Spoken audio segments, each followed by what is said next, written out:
Hiru pausu errepresiboak edo hiru lege aldaketen kontra mobilizazioak bultzatzeko hiru aldaketak izan dira oso importanteak. Aurten 2015ean aldatu da kode penala, aldatu da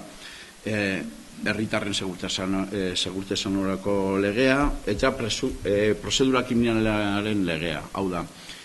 lege berriak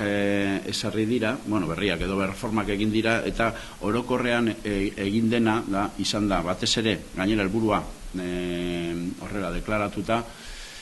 kriminalizatzea gizarte mugimenduek edo hiritarren protestak estatu mailan, estatu osoan, eta horren kontra hasi ginen mobilizatzen duela ja hainbat hilabete, eta behin lege hauek indarrean egonda, egin nahi izan dugun agida honen bitartez izan da tresna bat eskaintzea jendeari, bai gizarte mugimendutan edo herritarren mugimenduetan edo mugimendu politikoetan lan egiten duten pertsonei, baita pobrezia ekonomikoa edo bazterketa sozialaren inguruan edo egoeran bizi den jendeari, ze gogoratu behar dugu hainbat kasutan lege hauek egiten dutena bada pertsona hauen portaerak edo kriminalizatzea, bizitzan aurrera egiteko egin behar dituzten ekimenak kriminalizatzea, ez? Orduan, pertsona guzti hauei eskaini nahi izan dioguna izan da tresna bat, alde batetik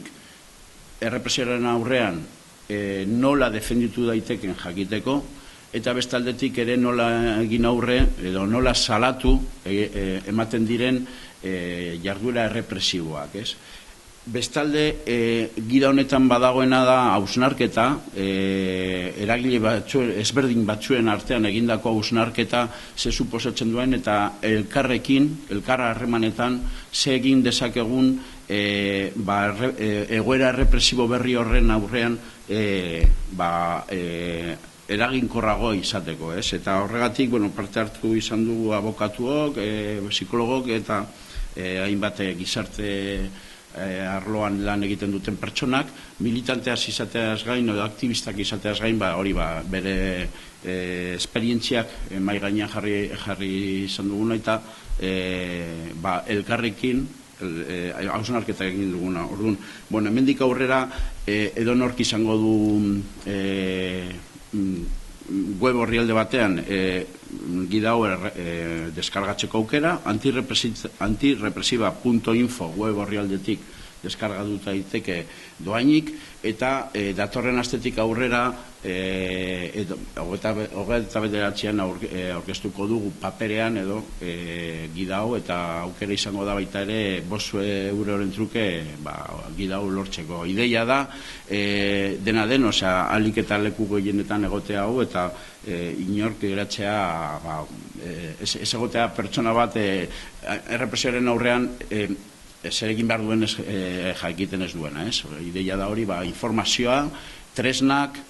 inkluso tresna, adibideak, isun baten aurrean nola plantatu daiteke nela egitea edo rekurtsoa, alegazioak eta adibideak eskaintzen ditugu, eta hori ideia da tresna erabilgarria izatea gida hau.